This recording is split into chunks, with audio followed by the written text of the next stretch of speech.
Hello and welcome. I'm Leigh-Ann Gerrans and you're watching W News Extra, broadcasting live from the Arabiya studios. These are our top stories. Trump links the ongoing dispute over Greenland to the Nobel Peace Prize as the British Prime Minister labels his tariff threats as completely wrong. At least 39 people have been killed in Spain's worst rail disaster in over a decade. And China's GDP grows, but the birth rate falls to record levels despite government incentives.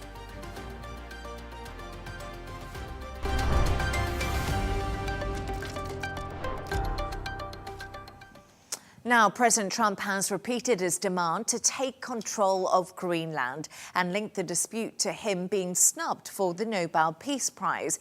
In a letter to Norway's Prime Minister, he added he no longer felt obligated to think purely of peace because he had not been awarded the coveted prize. Earlier today, the British Prime Minister, Keir Starmer, described his threats of tariffs over the issue as completely wrong. Take a listen. Alliances endure because they're built on respect and partnership, not pressure. That is why I said the use of tariffs against allies is completely wrong. It is not the right way to resolve differences within an alliance. Nor is it helpful to frame efforts to strengthen Greenland's security as a justification for economic pressure. Any decision about the future status of Greenland belongs to the people of Greenland and the Kingdom of Denmark alone. That right is fundamental, and we support it. A trade war is in no one's interest, and my job is always to act in the UK's national interest. To discuss this and all of today's stories, I'm joined by Al Arabiya senior presenter Rawia Alami and broadcaster Jono Hayes. Jono, we just heard from the UK Prime Minister Keir Starmer. A little bit boring his speech was. I think people were hoping he might come out a little bit more punchy, but he's in a difficult position. Let's be honest, the UK Prime Minister, he's walking this tightrope of wanting to keep Donald Trump and the US on side, but also wanting to keep the NATO allies on side. Look, I think you summed it up, Leigh-Ann, when you said it was boring. He said a lot, but he didn't really say anything, did he really? And he is in a very difficult situation, Starmer, in general here. It's awkward because there's a diplomatic squeeze on. The one hand, you got the UK, which needs the US in terms of security, in terms of a trade partner, especially post-Brexit. We know that the US is a very valuable ally for them. But on the other hand, it's about respecting international law and also the sovereignty of Greenland and of Denmark, which he references there as well. He's basically trying to be firm in principle, but calm in tone. We know how Donald Trump normally reacts when somebody takes umbrage with an issue or something that he has done. So I think what Starmer was trying to do there is very precariously walk on that tightrope where he wasn't leaning too much towards the EU, but wasn't leaning too much towards the US either, and indicating that he needed to kind of tread the boards very carefully about this and avoid triggering some sort of a trade war, which he said would hurt the UK economy. But you then have to look at the bigger picture here. Who's a more important ally? Is it the EU, who you've broken away from in terms of Brexit, or is it the US, who you rely on quite a lot in terms of security and in terms of spending from a trade point of view as well? So I think he's really went on for 30 minutes to say nothing that was of any great worth in there, aside from just reiterating what everybody else has been saying. It's Greenland's decision. The people of Denmark have to make the choice, without actually giving us any real hard facts. Yeah, and I found it quite easy to see his position because he doesn't know who to choose right now. And remember, he was the first person to sign a tariff deal with the US after Liberation Day. We remember he got that deal and it was hailed as something quite remarkable. And of course, Donald Trump came to the UK, had that huge state visit. Now Donald Trump's threatening tariffs on the UK, not on Italy and not on Poland. So many people are saying, okay, you're treading a tightrope, but you look weak. And Donald Trump doesn't like weak. That doesn't work for Donald Trump, does it? Definitely not. Now, the thing is with Keir Starmer, any dispute that has the US involved in it is going to make the situation very difficult with him. Even if you remember his remarks regarding Venezuela and the arrest and the capture of Nicolas Maduro, it was definitely hailed as extremely weak and not kind of vague. Definitely more so than our other European leaders. Even I remember a few weeks ago there were some satirical cartoons in British newspapers depicting this exactly, saying that, you know, showing Starmer trying to comment on Venezuela, and the caption would say, "Am I allowed to say this? Am I allowed to say that?" So he is treading a very narrow rope, very, very carefully, yet he is definitely coming along as quite weak.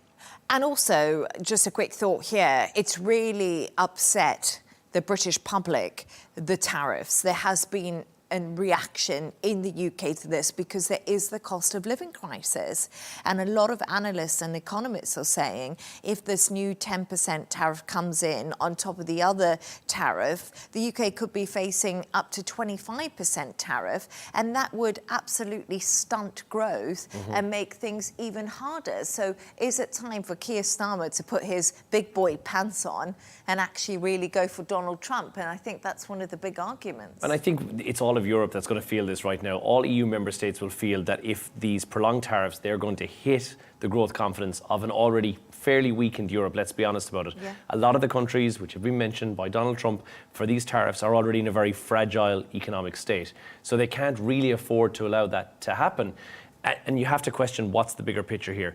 Is this Donald Trump's play to try and get NATO to no longer be... We know what his opinions are on NATO. Is this a bigger play that we're seeing here? Tariffs have been used previously as a bargaining chip more than anything else, and a negotiating tool by the administration. And I think that's probably what we're seeing at play here in terms of what's going to happen with Greenland. And you know, Rawia, it's absolutely fascinating because Donald Trump was giving an interview to NBC a little bit earlier today, and his comment was Europe should focus on Ukraine, not Greenland, and insists he'll pose more tariffs. So we are getting lines out of the US. Also in Davos, the US Treasury Secretary Scott Bessent, European retaliation would be very unwise. So we're getting these warning signals, no sign of de-escalation from the White House. But Donald Trump, he's the notorious deal maker, isn't he? And he's always hailed himself as that. And is this just another example of him using tariffs to get what he thinks is the best deal for the US? I think it's a classic example, to be honest with you. He is using a page out of the economic bargaining playbook of the deal maker, basically. Yes, I think he is using the tariffs as a negotiating weapon.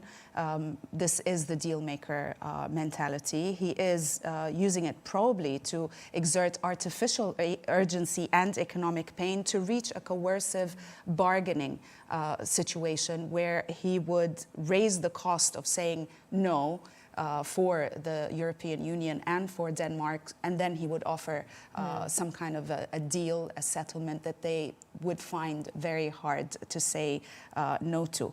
Now, the thing is that he attacked, at least with his statements, he attacked the EU together, like as a whole, as a unit, and he also attacked Denmark separately when he talked about Norway, when he talked about the Nobel Peace Prize. So he is exerting every kind of pressure that is available to him, with every country that he has special beef with, if you like, using even the American term, like with Norway.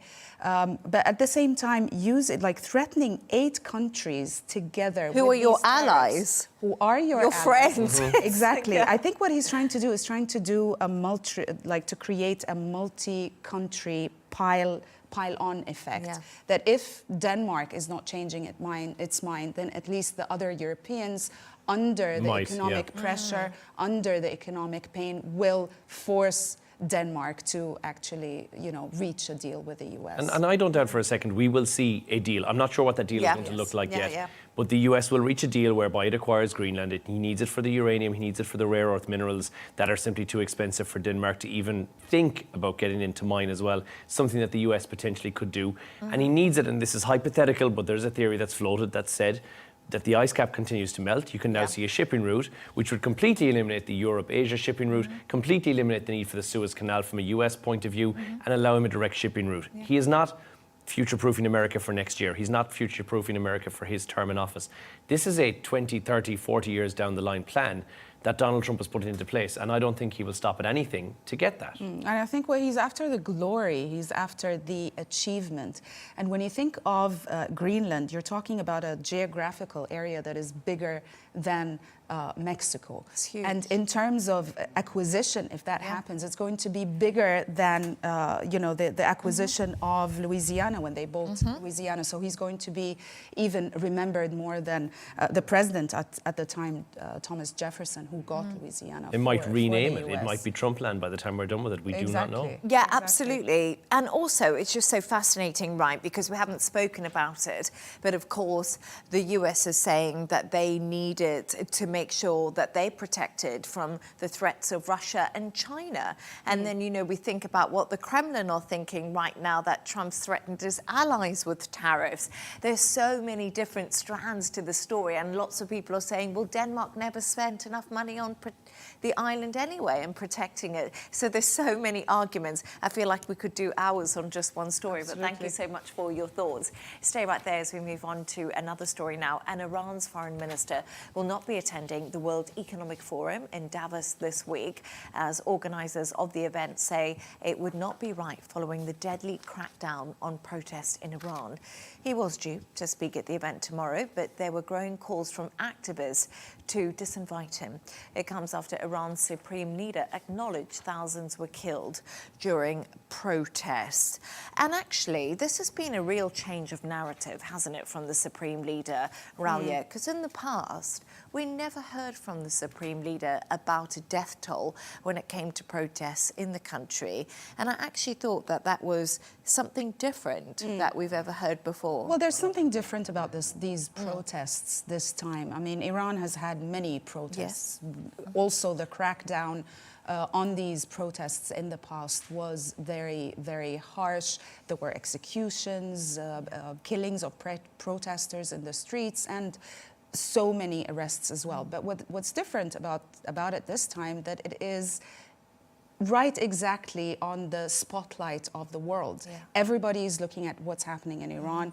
The most important president and person in the world is looking, and he is threatening action, that he would do something about it. So it is quite logical that Khamenei would come out and talk and say something about these deaths. In fact, he admitted that there were about 5,000 deaths, or he said few thousand, yes, yet other officials, Iranian officials, talked about 5,000 deaths, including 500 security forces. The problem is it's very hard to get an accurate number for the number of deaths, because first of all, there is, as we all know, there's a complete blackout in terms of internet. It's very hard to verify media reports, so we don't really know. What we know so far is that the human rights activist news agency, which is a US-based organization, has verified 3,900 deaths. You have others like the Iran Human Rights, which is a Norway-based organization, says that it could reach up to 3,400. Other reports are talking about 12,000, but it is really difficult to know the exact number. What we know that most probably it's going to be a lot higher than the official numbers that have come out. I think that's the sad reality of it. Actually, I have been in touch with someone in Iran, in Tehran, and they were hoping the internet would be back on. It's not back on. I also have an Iranian friend who lives here in Dubai, hasn't been able to contact their family members for weeks now, and just that unknowing of what's happening. And right now, like you say, there's still protests on the streets. No one really knows what's happening. How brutal has this crackdown been? There's so many unanswered questions. So I don't think it's a surprise, I'm not sure what you think, but the Iranian representative is not going to be in Davos for the World Economic Forum. And what do you think the big reason behind it is? Well, look, the WEF for this, from their point of view at least, if they allow Iran's foreign minister to appear, that, first of all, overshadows the entirety of the summit. I think that then becomes the headline story, and that's the last thing that you want. Thousands reported dead, as you said, and there is figures of 12,000, and we have to look and find out how many were caught up in the riots versus how many have been executed or how many are likely to be executed as a result of the riots. So that figure will likely climb even further. It will look like it's normalising. It will look like you're legitimising the actual crackdown that's there as well, and that's not something that they want to take centre stage. Davos is all about dialogue more than anything else, and there's a very clear line where you have to say, is it endorsement, or are we just saying that it's okay for them to be here? Is that in itself endorsing what's actually after happening? And they've clearly felt in Davos that this line has been crossed. And I think anything aside from not appearing here would be a flaw on their part. And I think it was the right decision. And you know, the WEF, the World Economic Forum, Davos, which is going on right now, is all about the economy and all about dialogue. And I did find it interesting that the government in Iran has also pledged to tackle economic hardships that did spark the demonstrations, which were met with that crackdown that we are discussing right now.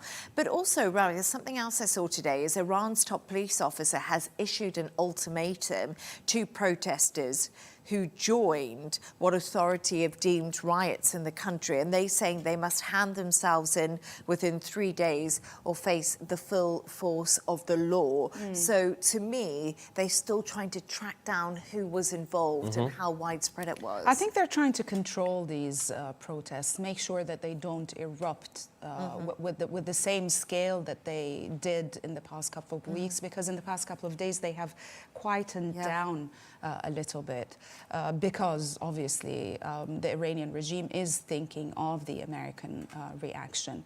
I doubt that there will be any sort of, people actually turning themselves in because of this. I don't think there's a lot of trust in the Iranian regime because, they're saying that, we would consider these people as people who have been deceived.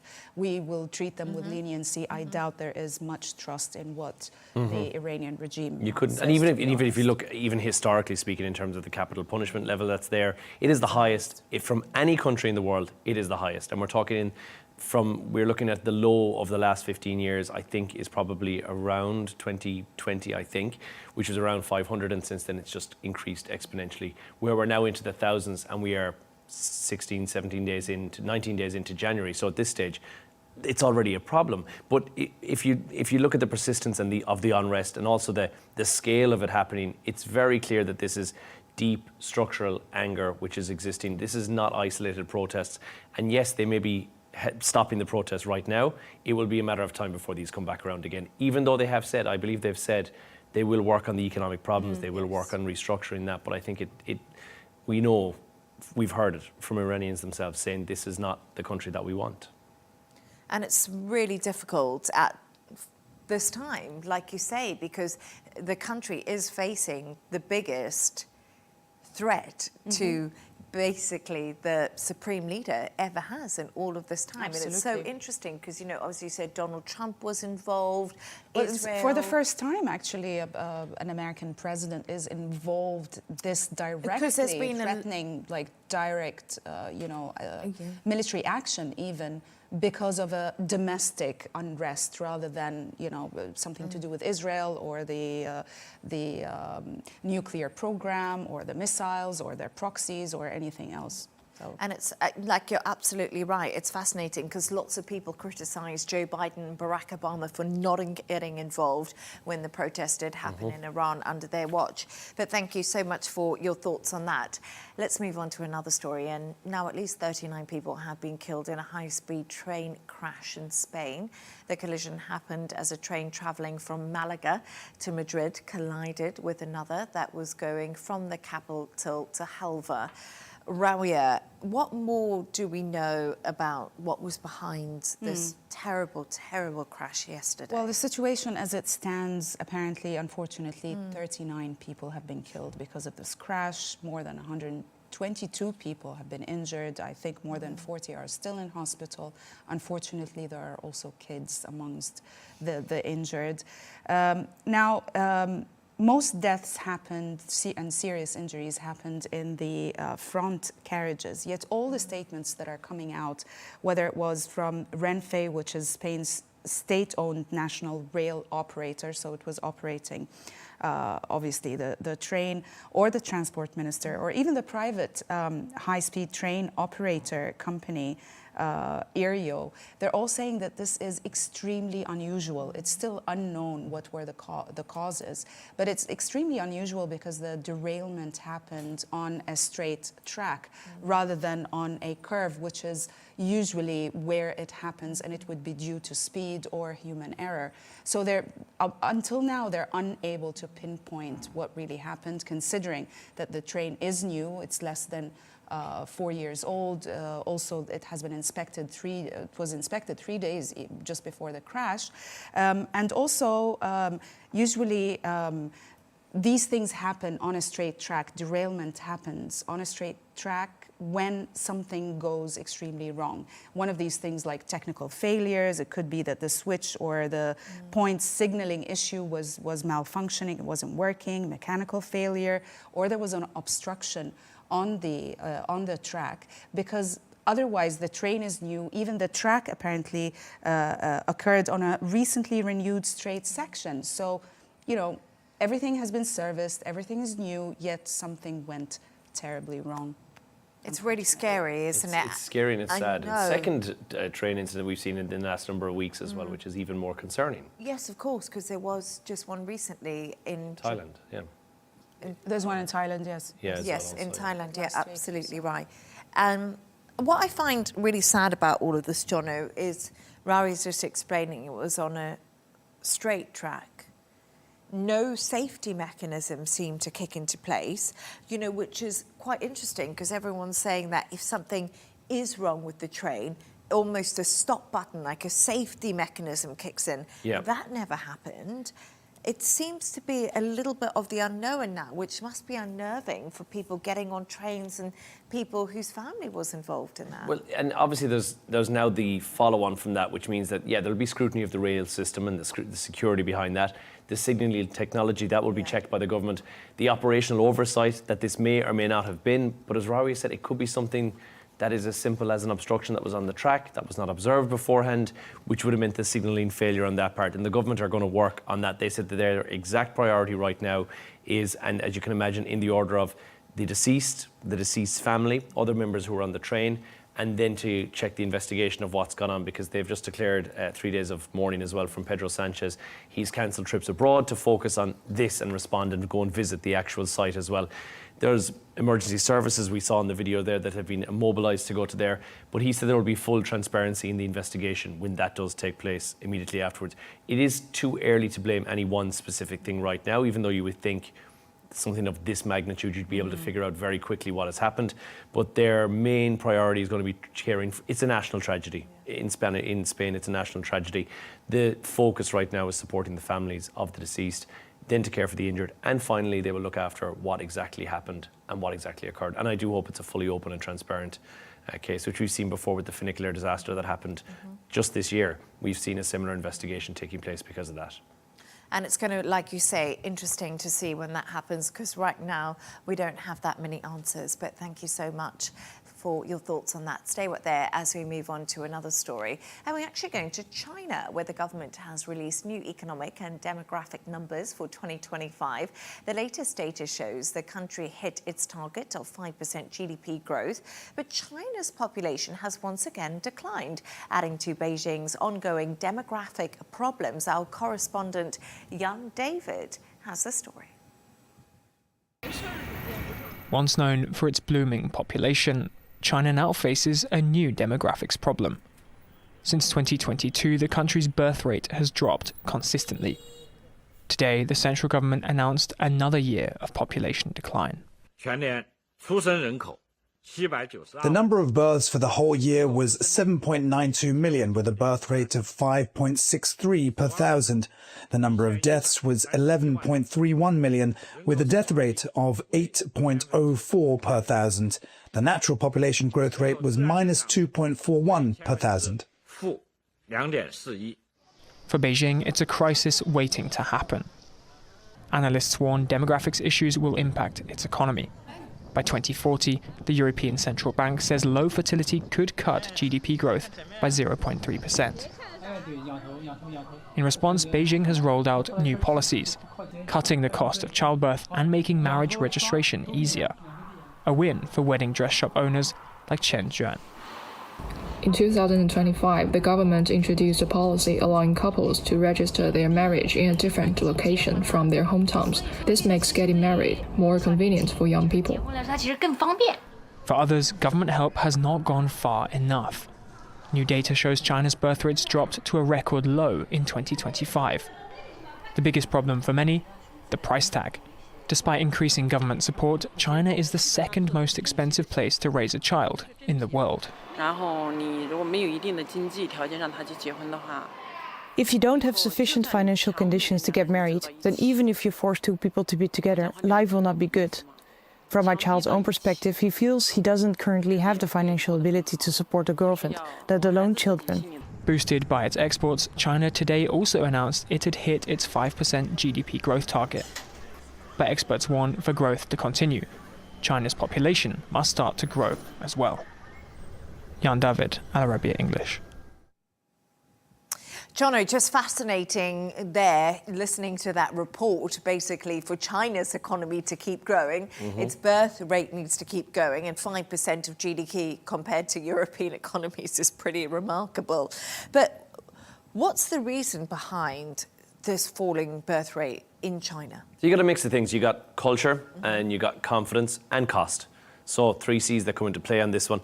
Raising your kid in China, like we just heard there, is expensive. Urban life is kind of discouraging for larger families or for anything more than one child. It's discouraging to live in that kind of an environment.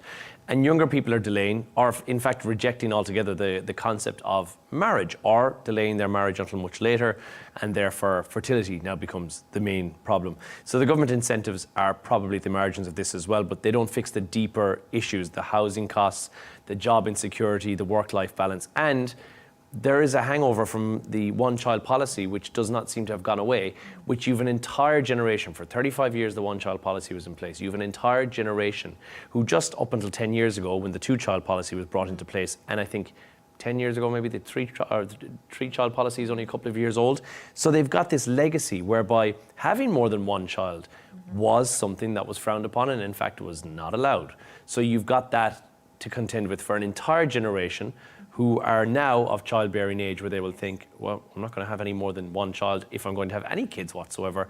So there's a combination of those factors coming into play, which means that China is now suffering. I don't think they envisaged this being an issue, certainly with their aging demographic. And as we heard, we're seeing half the level of births versus the amount of deaths. So it's the math ain't mathin' there, so to speak, for Chinese point of view. So that's why they're going to need to do something quick. The cost of sending a child to school and bringing them from birth age right the way through to 18 is approximately, for most of your average Chinese family, about $75,000. That increases to around $130,000 in Shanghai or Beijing. And your lower areas, your lower cost rural areas, are something more in the region of $42,000. So there's a massive discrepancy between those, where you'll see Beijing and Shanghai have close to zero birth rate in the very near future. Actually, just talking about how low the birth rates, this is the 4th year in a row that the birth rates are lower than death rates. And if the country continues like this, apparently the estimates are that it will lose half of its population by the year 2100. So this is a serious problem for China now. Yeah, and it's fascinating, you know, because we talk about the Chinese economy at the moment, and it is growing, not at the pace that it was previously, but it's still booming. But now you've got that disparity where you've got so many older people. Yeah. You don't have young people, and it's costing the young people a lot to pay for the care of the old people, because the structure of the older people going to live with their families in China no longer exists anymore, because they had one child because of the one-child policy, and people have travelled and just decided to have careers, and things have changed. That's true, which means that the seniors of the country who are in numbers growing are kind of a burden to the state, because the state has to take care of them rather than their own family in the regular family structure that we used to see in China and we see elsewhere in the world. Yet, I mean, I think that the issue should be, as Jono rightly said, it should be tackling the root causes of this. And root causes are predominantly economic. I mean, if they can make, as we said, it is the second most expensive country to raise a child in. So if they make raising kids more affordable, that could help. If they can make education costs cuts or decrease, that could also help. Fix the housing issue, because it's stopping people from getting married and from having children. Reduce also workplace penalties for women who want to have kids, yet they're being discriminated against.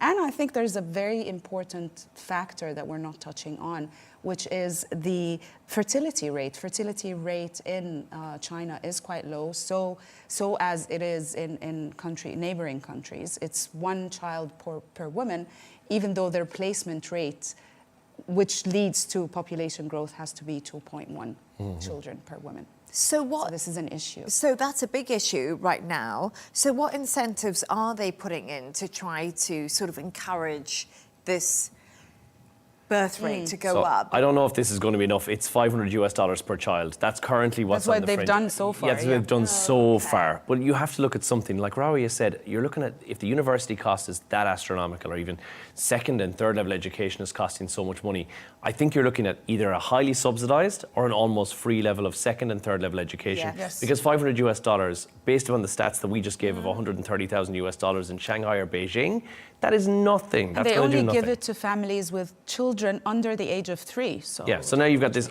secondary gap where you're thinking, well, what about the kids between 3 and 18? Obviously the cost of raising kids accelerates as they get older. Has just gone up and up and up. So I think it's a tiny little blip, and again, it's touching the margin, but it's certainly not going to make a massive difference to anyone who's already got a child who is after giving birth just recently. That's not going to even touch the sides. Because if you don't have your next child pretty soon, you're going to be paying, not have the subsidy for the child over 3. And it's just, I mean, things like giving extra maternity leaves for women, I don't think is going to help and much. I found out just from you to say that there's penalties for women in the workplace when they fall pregnant or if they take maternity leave. There's penalties.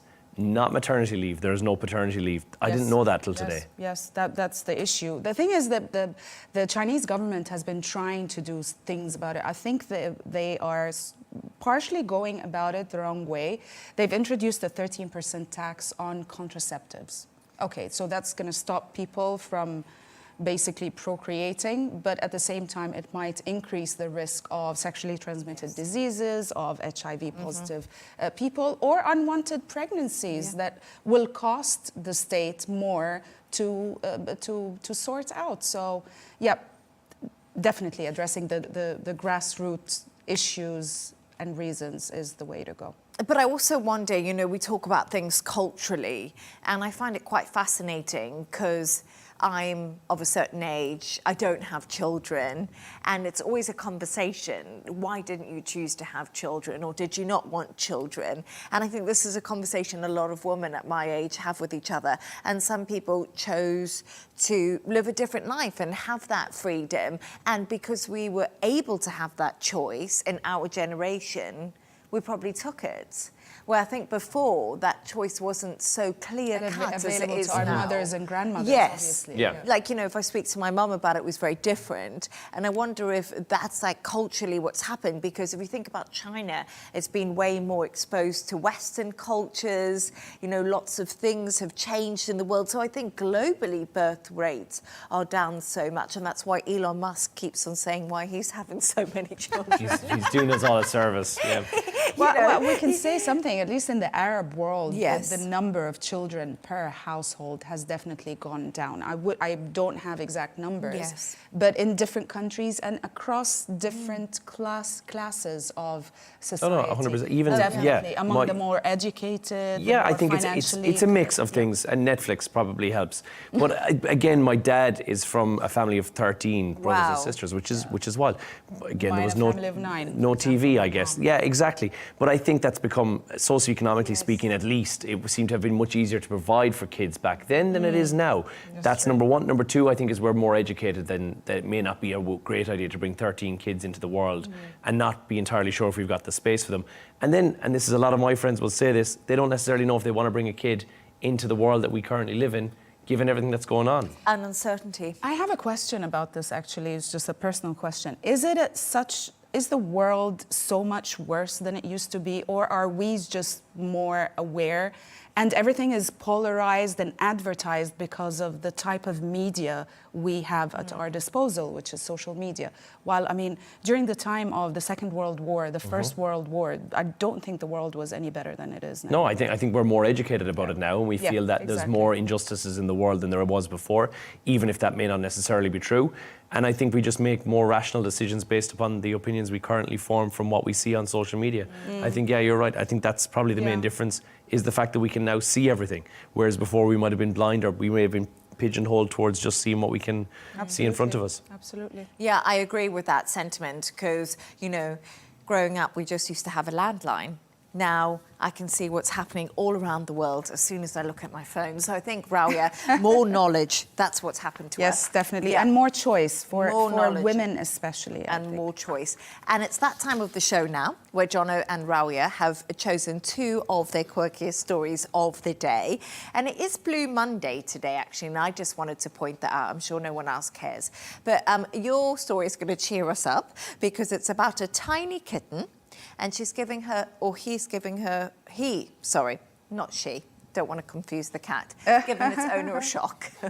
Yes, she is, definitely. Apparently this it's woman... It's a he. It's a he, it's a he. I keep saying she, We can't offend him. It's a he. Little cat. It's a tomcat. It's so cute. We need to see when the tomcat was a kitten, basically. Oh. And I think this picture was taken, or the video, when the cat was 1.5 pounds only. Yes. And then 6 months later, the other video was taken, and that's at 12 pounds. Wow. I mean, the owner was absolutely shocked, because she didn't realize that the Siberian cats, you know, they grow gradually, they take time. Usually the most they reach is about 17 pounds, but I mean the exponential growth of this little kitten is quite extraordinary. I think this is the whole catch. And I mean, look how chilled. Oh my Extremely chilled and relaxing on the sofa. That's really cute. I wonder if it was like stealing food. Food. Yeah, I think this is the food Like thief. Garfield. I think this is a lasagna eating Ozempic food for thief. cats. Is that a thing? It is apparently, according to social media, where I get some knowledge, Ozempic for animals. But I love it when, actually, I must admit something, I do love it when you get like a big fluffy cat. Yeah. They are beautiful. It's not good he for looks the like cat. he might be slightly overweight, I'm not going to lie. Yes. That might be a cardiovascular issue that's going on We there. just also called him a girl, and now we're telling him he's fat. This cat's going to have the worst complex. Isn't it? I hope he's not watching us. No, cover your ears, Kitty. But anyway, Jono, let's move on, because your story is so fascinating, because apparently so many people around the world actually believe in aliens, but they just won't admit that they do. Not sure how I'm going to compete with that unless it's a dog on a skateboard, but aliens is my take today. Socially, it still feels very risky, and I can get this. People are wary that if you say, oh, I believe in aliens, it makes you sound two things. Unscientific is one, or you might be slightly fringe. And they are pretty convinced, because the science is increasingly suggesting that somewhere, statistically, it is very likely that there is life on other planets in some form or another, and it's really narrow-minded of us to think that, you know, we're the only intelligent life form anywhere. Very egoistic. So you end up with this strange situation where everyone, privately, everyone believes, but then they assume that the person they're speaking to doesn't, so therefore, to be safe, they just stay away from it. When they ask people, and this was thousands, 6,000 people were asked, 1%, that's all, 1% said they don't believe in aliens. Everybody else said, we believe in some form of intelligent life that exists somewhere else in the solar system. That may or may not be that they visited us, and your level of how much X-Files, where on the Mulder and Scully rate you are, because you may or may not believe, but they still believe something is out there. But we're just scared to talk about each other, because we feel there's a social norm there that says you have to not believe in aliens to be perceived as being sane, otherwise we'll consider you on some level of a spectrum and not be okay with it. Conspiracy theorist and all of that. Yeah, tinfoil hat, but we all probably believe. I mean, statistically, to my mind, it just doesn't make any sense whatsoever that we are the only form of intelligent life Agreed. in our universe, or the multiple universes that are out there that are expanding. It just doesn't make any sense. But from my observation, I feel that people are kind of divided into two. Not necessarily people who believe there are aliens or don't, but people who care about what's outside our planet, whether there is or it isn't, and other people who just are not interested with anything to do outside of our planet. I just find it absolutely fascinating because I'm from the camp where aliens 100% exist. They've 100% come to Earth. They 100% are out there. How can it not happen? So she's definitely not from the 1%. No, you're not. But it depends on the level. Like, are you at the level where you think they're going around probing people? And they look like this, exactly. Because I think that's where the discrepancy, like, that's where I'm not sure. I don't know if they're I'm not sure abducting. either. I'm not like no and I'm not yes when it comes to that stuff, but I'm a bit like you. Statistically, It doesn't make sense. we cannot be the only intelligent life. Intelligence a push as well for this particular... Homo sapiens in themselves have not done the most great job in being intelligent. We've kind of messed up our own planet. We'd be really naive to think there's nothing else out there. I agree. Or to just define intelligence with basically the limits of our human abilities, right? But that's how it's definitely very egoistic of us. I do think it's absolutely fascinating, and I do love watching those programs on Area 51 with people who believe they've been abducted. They're fascinating. Thanks to our guest today, Al Arabiya senior correspondent Rawia Alami and broadcaster Jono Hayes. And that's all from us on W News Extra. Don't forget to subscribe to our YouTube channel. Of course, follow us on X. G&T is up next. Goodbye, and thank you for watching.